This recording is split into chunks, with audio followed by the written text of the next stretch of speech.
Passagem de tufão deixa pelo menos 11 mortos nas Filipinas. O Vâmico é o 22º tufão da temporada e o terceiro a atingir as Filipinas só neste mês. Empresa espanhola tem até sexta-feira para restabelecer 100% da energia no Amapá. E ainda, a vacina contra o câncer se mostra promissora.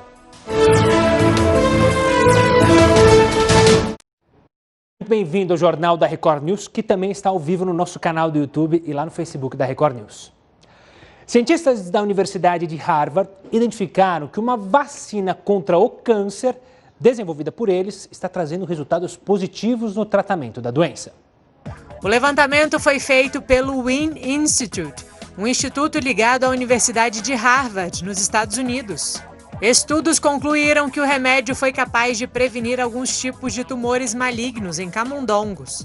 A vacina não é daquelas comuns que estamos acostumados a ver. É como se fosse uma espécie de comprimido que tem o objetivo de tratar a doença.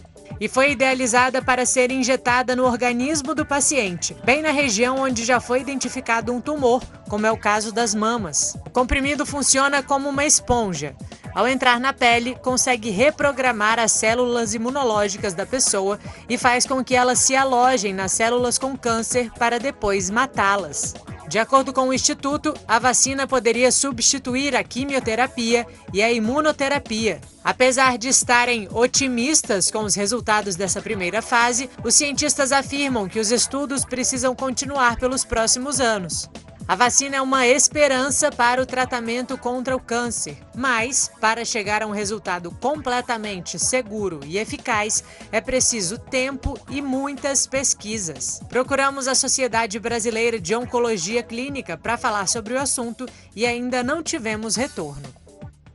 O ministro da Economia, Paulo Guedes, falou sobre a prorrogação do auxílio no caso de uma nova onda de Covid-19.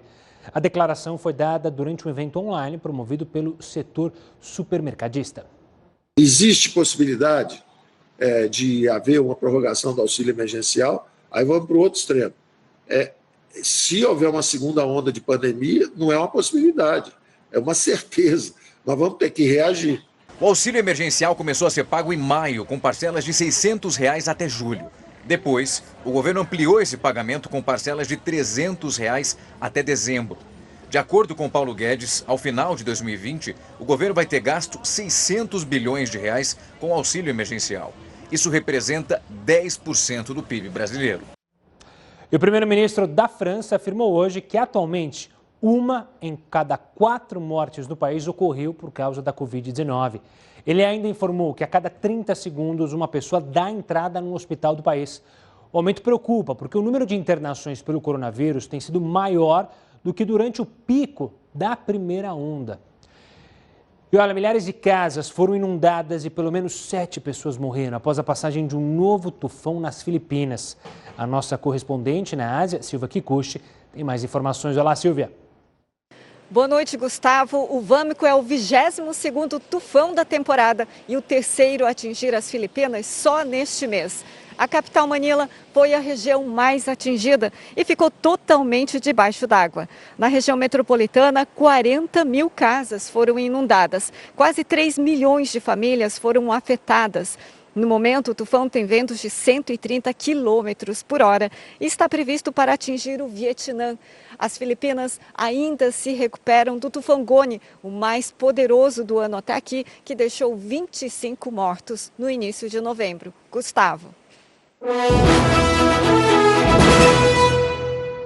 O transporte público em São Paulo terá aumento na frota no domingo, dia 15 de novembro, para suprir a demanda das eleições.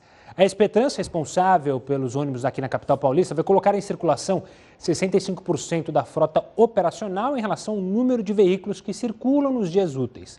Segundo a empresa, a porcentagem da frota de um domingo normal, sem eleição, é de 48% em 1.024 linhas. Além disso, mais linhas também vão circular na cidade. E faltam apenas 3 dias para as eleições municipais. A gente vai falar com o Heródoto justamente para trazer algumas informações importantes para o dia da votação, para você, eleitor, que for votar nas urnas. Diga lá, professor. Olá, Gustavo. Vamos aqui então com as informações importantes para que a gente possa então desenvolver a nossa eleição.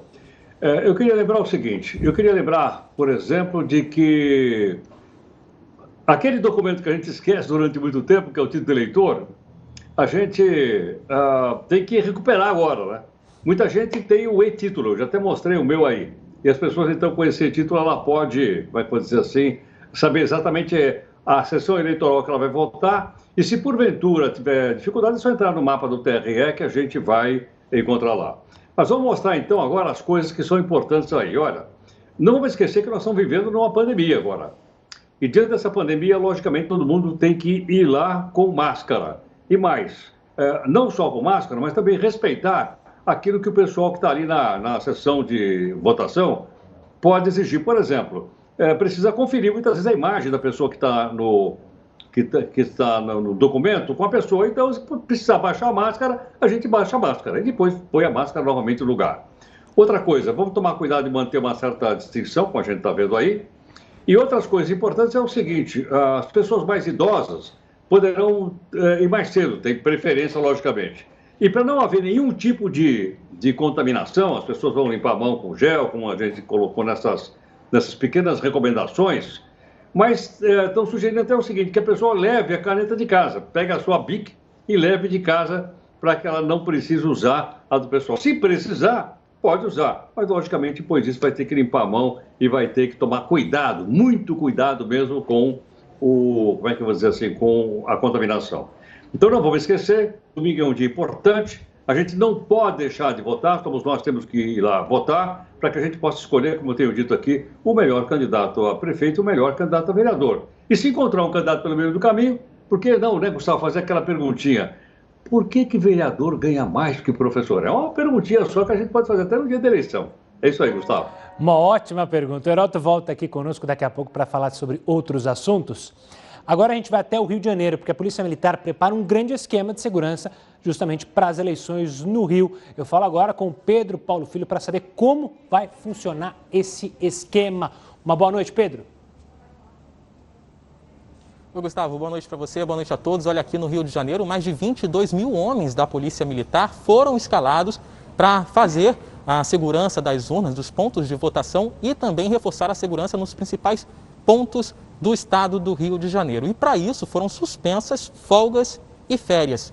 Também estão mobilizados todos os batalhões, inclusive aqueles especializados, como o Batalhão de Choque, o BOP, que é a tropa de elite da Polícia Militar, e ainda o Batalhão de Ações com Cães. A gente entende a necessidade de um reforço de segurança, porque uma pesquisa recente feita pelo aplicativo Fogo Cruzado mostrou que desde 2016, pelo menos 46 políticos ou candidatos foram baleados apenas aqui na região metropolitana do Rio. 38 morreram, o que dá uma média aí de 9 por ano. E em 2020 não tem sido diferente. Até agora, o Grande Rio já contabiliza pelo menos 7 políticos ou candidatos baleados, vítimas da violência, e apenas um sobreviveu. Os policiais também ficarão responsáveis pela escolta das urnas e também da segurança nos pontos de contabilização de votos. Gustavo. E Pedro, também haverá a utilização de drones durante esse esquema de segurança especial, não é mesmo? Pois é, pela primeira vez isso vai acontecer aqui no Rio de Janeiro. Esses drones serão utilizados para monitorar os principais pontos de votação, aqueles que apresentam mais problemas ou que representam maior ameaça, e também as principais vias expressas, a princípio apenas aqui da região metropolitana do Rio de Janeiro. Vai ser uma fase de testes justamente numa área que demanda mais atenção das autoridades. Essas imagens serão transmitidas em tempo real para os batalhões das regiões, para os comandantes dessas regiões, e ainda para o Centro Integrado de Comando e Controle, que vai reunir uma força-tarefa da segurança para monitorar esse dia de eleições aqui no Rio. Gustavo. Obrigado pelas informações, Pedro. Quero fazer a lembrança para você que domingo uma cobertura especial da Record News. E mesmo se você não estiver em casa, você pode acompanhar a gente pelo celular, no nosso canal do YouTube, youtube.com/Record News. Claro, informação de graça a hora que você quiser. O pagamento do 13º está perto de chegar. Só que junto com ele vem uma nova dúvida. Quem teve o contrato de trabalho suspenso ou salário reduzido recebe o 13º integral equivalente? Quem esclarece essa pergunta para você é o advogado Antônio Carlos Aguiar, que é especialista em direito do trabalho. Doutor, obrigado pela participação aqui conosco. Então, a primeira pergunta é para quem teve o contrato suspenso por causa da pandemia, doutor. Ele recebe o 13º integral equivalente? Como é que funciona? Uma boa noite. Boa noite, Gustavo. Como é que vai? Tudo bem? É um prazer estar aqui com você e com os seus telespectadores. Para facilitar o entendimento, Gustavo, eu gostaria de deixar claro o seguinte, que o 13º salário nada mais é do que salário. A natureza jurídica dele é de salário. Sendo assim, o que acontece? Quando o contrato está suspenso, o salário também está suspenso. O que significa dizer que o período que o trabalhador teve com o contrato suspenso, ele não recebe. Então, é mais ou menos o seguinte, você entrou na empresa em março de um determinado ano. Quando chegar no 13º, você vai receber proporcional àquele período. Então, o período que o contrato estiver suspenso, você não recebe o 13º salário. Você vai receber somente do período que você trabalhou. Então, se durante o ano você teve o contrato suspenso por 3 meses, você vai receber o valor proporcional. Ou seja, você vai receber 9/12, não vai receber o valor inteiro. Doutor, o mesmo vale para quem teve a redução das horas? O cálculo é o mesmo? Ótima pergunta. Então, por isso que eu comecei explicando que o 13º, a natureza jurídica dele é de salário, é salário. O salário, eu não posso reduzir o salário. Só posso reduzir o salário se tiver um acordo com o sindicato.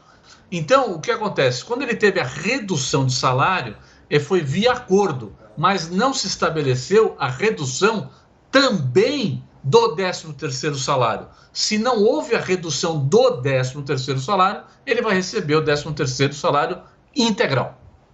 Doutor, você falou justamente desses acordos. Então, quem teve acordo com a categoria na hora da medida provisória que foi promulgada e houve um acordo especificando se ia ser equivalente ou não, segue o acordo. Isso, sempre segue o acordo. É uma excelente observação que você está colocando. Então, o que eu acabei de dizer, o 13º salário ele vai receber proporcional, né, porque o contrato está suspenso. Há uma diferença jurídica entre suspensão e interrupção. Na suspensão eu não recebo salário, né, como se tivesse afastado pelo INSS. Diferente de interrupção. Interrupção, por exemplo, são as férias. Então eu recebo normalmente. Agora, o que poderia estar previsto nesse acordo com o sindicato é que, não obstante ser uma suspensão, ele receberia integralmente o 13º salário. Se não estiver previsto, ele vai receber proporcional em avos, né? 1/12 do que ele não trabalhou, ele não recebe. Doutor, esse questionamento veio justamente porque a medida provisória que criou a possibilidade da redução das horas e também da suspensão deixava em aberto, né? O governo também ainda não se pronunciou sobre o que deve e o que não deve. Você acredita que ele vai se pronunciar ou vai seguir esse entendimento jurídico?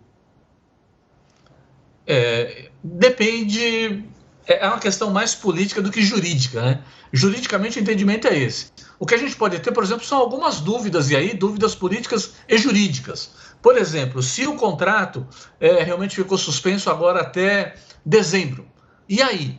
Até dezembro ele recebe o quê? Ele recebe o valor integral? Aí nós temos uma dúvida, ou ele recebe o valor integral, ou ele recebe o valor, se o salário estiver reduzido, né? Ele recebe o valor reduzido, ele recebe o valor integral, ou ele recebe o valor reduzido mais aquele, o bem, mais aquele benefício previdenciário, o benefício do governo. Nesse caso a gente vai ter dúvida. Mas de resto, não, porque há uma previsão legal para isso.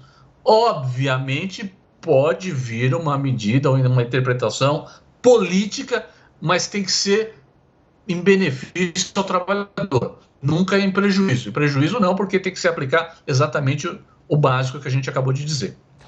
Doutor Antônio Carlos Aguiar, obrigado pela participação, pela explicação simples. O pessoal de casa já está entendendo e, claro, se houver mudança, você acompanha aqui no Jornal da Record News, se vier uma nova medida anunciada pelo governo.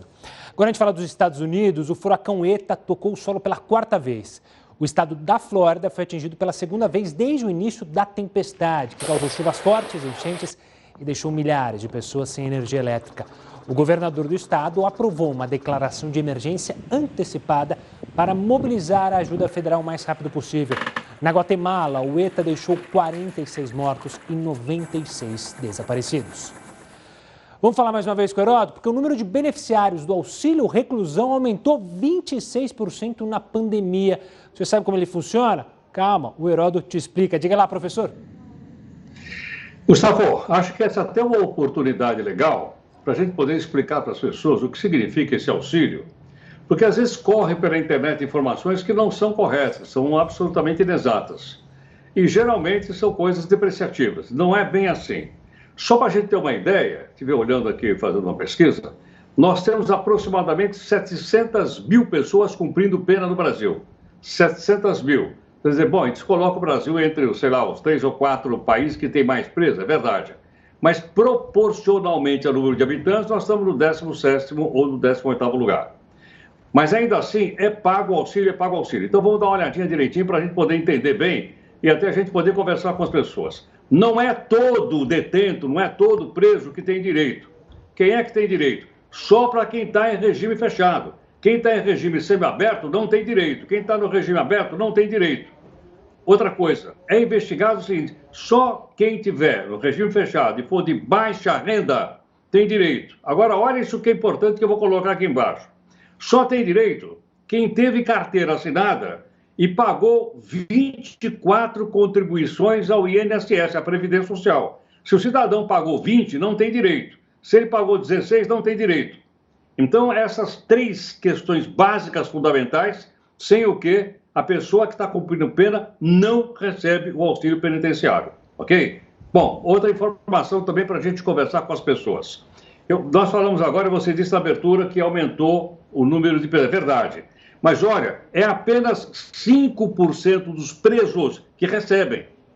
5% daqueles 700 mil que eu falei agora há pouquinho, são mais ou menos 44.570. Esses recebem. Os outros 650 mil não recebem. Outra coisa, essa grana não vai para o bolso da pessoa que está presa. Essa grana que é paga por nós, sabe, do nosso imposto, é verdade, mas vai para a família do detento e não vai para o bolso dele, é bom isso ficar claro. Outra informação também para a gente poder fazer as coisas corretamente, qual é? Afinal de contas, quanto é que esse cidadão que tem o auxílio recebe? Ele recebe um pouquinho mais do que o salário mínimo. O salário mínimo hoje, salvo engano, está em R$ 1.045.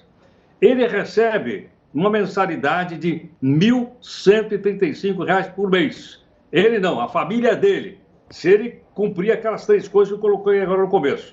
Agora, ainda assim, como são 45 mil pessoas que recebem, logicamente isso tem um custo total de 50 milhões de reais por mês, que é quanto o governo tira do nosso bolso, porque nós é que somos o contribuinte, e repassa então para as pessoas que têm esse valor. Acho que é bom ficar bem claro, porque às vezes, não, o cara está preso, não é verdade. Só nesses casos, e o valor é esse que eu acabei de colocar aí, que citar aí, para a gente saber direitinho quanto é que cada um recebe. Informação perfeita aqui no Jornal da Record News. O Heródoto volta daqui a pouquinho aqui conosco. Após a Inglaterra e Estados Unidos comentarem a expulsão de 4 deputados de Hong Kong, a China reagiu. O ato foi considerado uma ameaça à autonomia da ilha. Os Estados Unidos podem impor novas retaliações à China. E os britânicos dizem que a medida viola o acordo com os chineses para a devolução da ilha. Pequim afirma que as falas foram irracionais. A China aprovou recentemente uma resolução que permite destituir parlamentares eleitos sem julgamento. Colegas prometeram renunciar em solidariedade aos deputados que foram expulsos. A morte que fez os testes da Coronavac serem interrompidos nesta semana foi causada por uma overdose. Foi o que confirmaram hoje os resultados de laudos periciais. Os exames apontaram intoxicação por agentes químicos. No sangue deste voluntário foram encontrados opioides, sedativos e álcool. A morte do homem, registrada anteriormente como evento adverso grave, foi o que motivou a determinação por parte da Anvisa da paralisação dos testes com a Coronavac. A pesquisa foi liberada pouco depois de um dia. E a Coreia do Sul autorizou os primeiros testes de um taxi-drone não tripulado. O veículo é movido a energia elétrica e pode transportar 2 pessoas por vez. O drone sobrevoou o centro de Seul carregando 80 quilos de sacos de arroz, a uma altura de 50 metros. A iniciativa é parte do lançamento do Serviço de Mobilidade Aérea Urbana do país. Agora vamos falar de vacinação, mas não contra o coronavírus, sim contra o sarampo, que evitou a morte de 25 milhões de pessoas em todo o mundo. O relatório foi divulgado hoje pelo Centro de Controle e Prevenção de Doenças. O documento, que faz uma análise entre os anos de 2000 e 2019, ressalta que entre 2000 e 2016, a incidência anual da doença havia diminuído globalmente. No Brasil, o sarampo havia sido considerado eliminado em 2016 e voltou a circular em 2018. No entanto, o relatório aponta que a incidência da doença voltou a crescer em todas as regiões do mundo entre 2017 e 2019. Quem acompanhou o Jornal da Record News ontem, lembra que a gente falou sobre candidaturas coletivas e compartilhadas, que se multiplicaram nos últimos anos, de acordo com a Fundação Getúlio Vargas. O Heródoto trouxe hoje alguns dados para a gente conferir aqui na tela. Diga lá, professor. Olha, Gustavo, a gente vai mostrar agora um pouquinho, apenas um detalhe é o seguinte, pode levar cola no domingo, pode, porque o prefeito tem 2 números, né? E mais o candidato vereador que a gente vai escolher, são 5 números, os 2 primeiros é o número do partido, depois os 3 últimos, então, pode levar uma colinha? Pode levar, copiar lá na hora? Pode, não tem problema nenhum, segundo o Tribunal Superior Eleitoral. Agora é o seguinte... Vai ter já nesse ano a chamada candidatura compartilhada? Vai. Mas tem algumas restrições que eu vou mostrar aqui para você agora para ficar direitinho, para a gente poder entender bem. Então vamos mostrar a primeira característica. Olha só. Essas candidaturas compartilhadas, elas realmente têm aumentado nos últimos tempos. Para você ter uma ideia, em 2012 começou com apenas 3, em 2016 ela foi para 13 e esse ano tem 257 candidaturas para vereador, só para vereador, que são chamadas de compartilhadas. Aumentou bastante o número, portanto, espalhadas pelo Brasil. Não é muito ainda, mas está aumentando significativamente. Agora, só para a gente entender, vamos colocar na outra telinha o seguinte. Onde mais aparecem as tais candidaturas compartilhadas? Aparece mais no estado de São Paulo, que tem 103, Pernambuco tem 29 e o Rio de Janeiro tem 16. Os demais estados eu não coloquei aí, porque ia ficar muito pequeno e tal. Então, só para a gente ter uma ideia de que essa tendência é uma tendência que vai desenvolvendo aí no nosso país.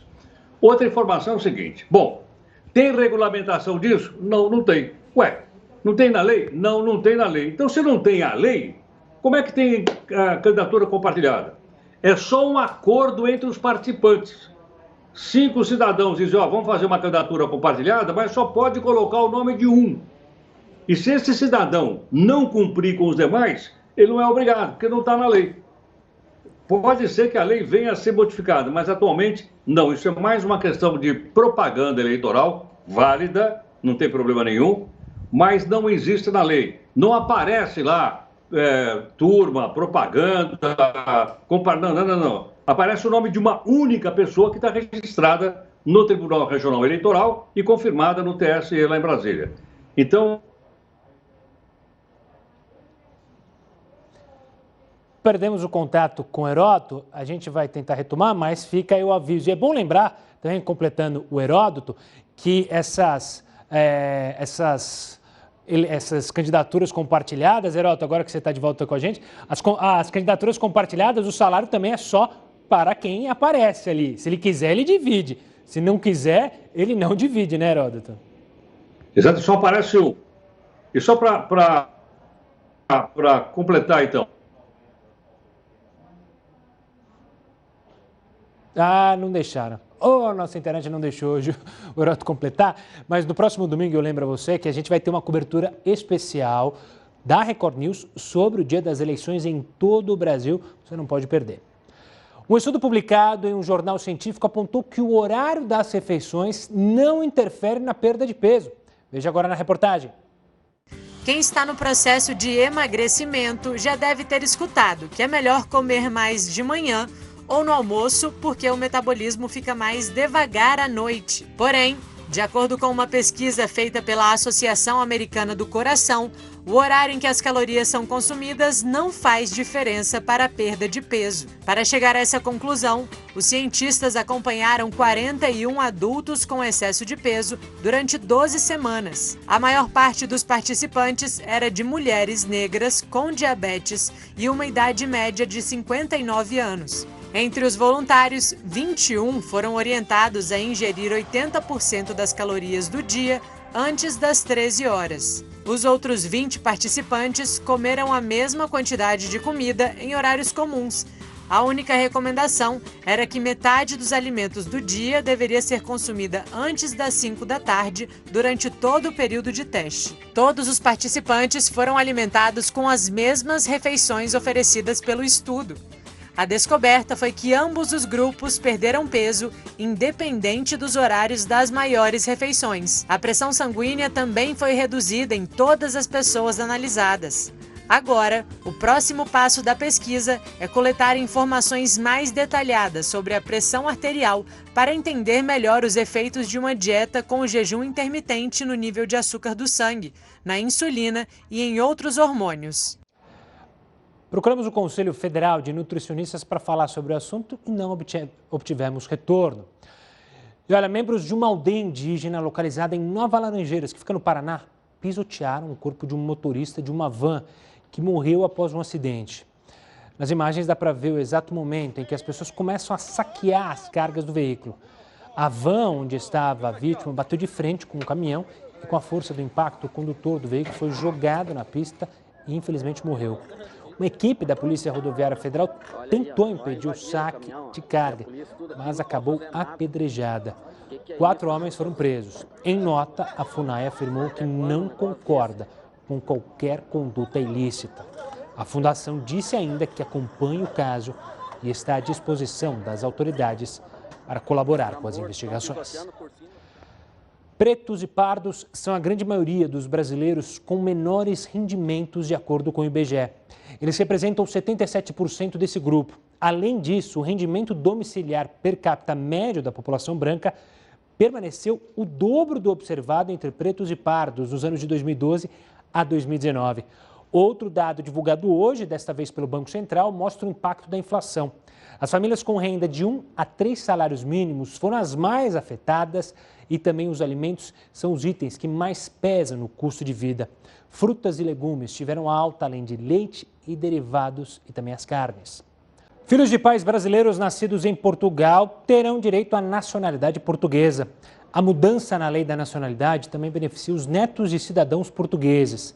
Agora, eles só precisam apresentar uma certidão de antecedentes criminais e comprovar a alfabetização na língua portuguesa. O presidente do Senado, Davi Alcolumbre, pediu ao presidente Jair Bolsonaro e também ao ministro da Economia, Paulo Guedes, para prorrogar o auxílio emergencial pago durante a pandemia da Covid-19 no Amapá. A justificativa é socorrer pessoas atingidas pelo apagão no estado, que deixou a maior parte dos municípios sem energia elétrica. Alcolumbre diz que conversou com o presidente Bolsonaro sobre a liberação de mais uma parcela do auxílio emergencial para amenizar a situação do Amapá. A multinacional espanhola Isolux, a empresa que fornece energia ao estado, tem 24 horas para restabelecer 100% do fornecimento de energia do estado. O abastecimento de energia deve estar normalizado, segundo a decisão judicial, até às 10 horas da manhã desta sexta-feira. Caso contrário, essa aplicação de multa diária é de 15 milhões. A gente segue falando do Amapá porque o Tribunal Superior Eleitoral manteve o adiamento das eleições municipais em Macapá, capital do estado. Para falar sobre como os problemas com energia elétrica vão afetar as eleições, eu converso com Renato Ribeiro, que é professor e advogado especialista em direito eleitoral. Doutor, obrigado pela participação aqui conosco. Primeiro, eu queria que você explicasse para as pessoas lá de casa qual foi baseada em que a decisão da Justiça Eleitoral para adiar as eleições, e só em Macapá, né? As outras cidades seguem com o calendário para o resto do país, certo? Boa noite. Boa noite, Gustavo. O que aconteceu foi que o presidente do Tribunal Superior Eleitoral, ministro Luiz Roberto Barroso, ele entendeu, com base na própria legislação, com base no Código Eleitoral, que seria necessário para a garantia, principalmente da segurança dos eleitores, que essa eleição seja adiada. E daí o ponto da segurança dos eleitores é porque se imagina uma capital de um estado, então, portanto, uma cidade grande, sem energia elétrica, ela está numa situação de absoluto caos. E nem mesmo a própria polícia militar podia garantir a segurança dessa realização das eleições. Então, a própria ida dos eleitores aos locais de votação, embora as urnas eletrônicas elas possam ser utilizadas por meio de geradores, não seria seguro para a realização das eleições, podendo até gerar tensões sociais difíceis de serem controladas. Renato, no nosso destaque está mostrando aí que ainda não tem data definida, mas ela tem uma data limite. E eu queria que você explicasse por que tem uma data limite. A data limite é porque os mandatos, nós temos uma eleição municipal. Então, os mandatos, eles vão acabar no dia 30 de dezembro, às 23 horas e 59 minutos. Então, a partir desse momento, daí nós temos as posses dos eleitos nas câmaras municipais, tanto para os vereadores e vereadoras eleitos, quanto para os prefeitos ou prefeitas que vão ser eleitas nessas eleições. E não se pode ter uma prorrogação dos mandatos. Quem foi eleito lá em 2016, em outubro de 2016, tem um mandato garantido por 4 anos.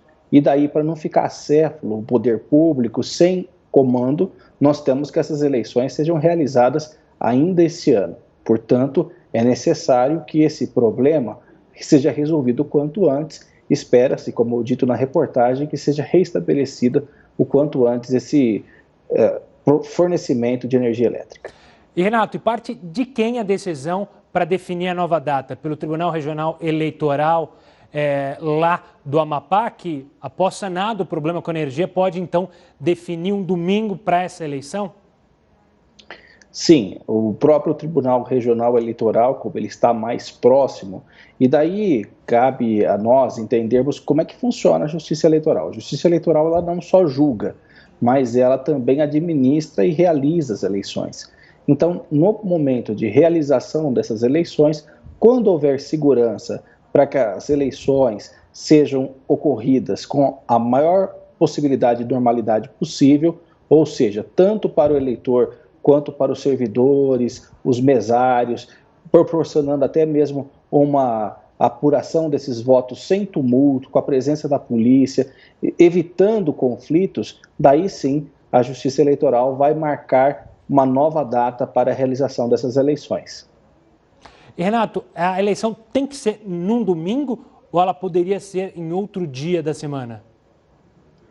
A eleição tem que ser no domingo porque o domingo é o momento de descanso semanal. Então, como o voto no Brasil ele é obrigatório, diferente do que ocorre em outros países, é importante que essa votação seja no domingo para que as pessoas possam, a maior parte delas, por exemplo, apesar que há pessoas que trabalham evidentemente nos domingos, mas a maior parte da população, no descanso, elas possam se destinar aos locais de votação, que embora próximos, claro que é um deslocamento, ainda mais quando nós estamos a falar num período de pandemia, um período em que as pessoas ainda têm que tomar uma série de cuidados. E daí é importante lembrar, é curioso essa situação, porque nós só nos damos conta de como que é importante a energia elétrica quando ela falta. E daí esse caos todo que se instalou e com repercussões eleitorais. Doutor Renato, obrigado pela participação e pelas explicações sobre esse caso que ocorre lá em Macapá. Claro que qualquer novidade sobre esse assunto você acompanha aqui na Record News. Vamos falar de outra eleição que também está confusa. O presidente Donald Trump não autorizou o acesso de Joe Biden aos relatórios de segurança dos Estados Unidos. Senadores do próprio Partido Republicano, que é o partido de Trump, defenderam a liberação dos documentos para que o presidente eleito possa planejar as políticas de segurança interna. Donald Trump, como você bem sabe, não reconhece a vitória de Joe Biden e acusa os democratas de fraude. A contagem de votos ainda segue em alguns estados. Joe Biden tem 290 delegados no colégio eleitoral. Para vencer as eleições, são necessários 270 delegados. E olha, os atletas que vão participar das Olimpíadas de Tóquio terão que fazer teste de coronavírus antes de viajar. Os exames deverão ser realizados 3 dias antes da chegada ao Japão. não será necessário isolar os atletas por 14 dias. As medidas em relação ao público ainda não estão definidas. Conseguir que doses da vacina contra o coronavírus alcancem países pobres é um desafio enorme. Para tornar isso possível, várias organizações estão trabalhando em projetos. Países com poucos recursos na África, Ásia e América Latina podem ter dificuldades para ter acesso à vacina. Um dos motivos é que muitas comunidades de países pobres não têm a quantidade suficiente de profissionais da saúde para esse trabalho. Por isso, um conjunto com 184 países está apoiando organizações internacionais para possibilitar que todos tenham acesso à imunização por um preço acessível. O objetivo é produzir 2 bilhões de doses até o fim de 2021 e fazer com que sejam distribuídas de forma igual para todos os países. Outras iniciativas também estão tentando minimizar a dificuldade de acesso. As doses precisam ser conservadas em temperaturas extremamente baixas, mas há comunidades que sofrem pela falta de energia elétrica. Além disso, é preciso seguir uma série de recomendações, como explica o secretário da Sociedade Brasileira de Imunizações. Sem dúvida, as questões logísticas de transporte, de acondicionamento, de rede de frio, tão fundamentais para a segurança e para a aplicação de vacinas, bem como treinamento de pessoal, deslocamento. O Fundo das Nações Unidas para a Infância planeja fornecer aos países em desenvolvimento a tecnologia de refrigeração especializada para deixar as vacinas congeladas. Já o Banco Mundial disse que vai usar 12 bilhões de dólares para financiar a compra e entrega de vacinas em países de renda baixa e média, como a Índia e a Nigéria. Na África subsaariana, apenas 28% dos hospitais têm acesso à eletricidade. Para contornar a dificuldade, o Banco Africano de Exportação e Importação estima que vai gastar 3 milhões de dólares na compra de equipamentos e suprimentos. Então é muito importante que os esforços continuem para que a gente tenha não só mais vacinas produzidas a custo mais barato, como apoio para que onde a carga dessas doenças é muito mais elevada, as vacinas cheguem com segurança e com quantidades suficientes. O Jornal da Record News fica por aqui. Uma ótima noite e até amanhã.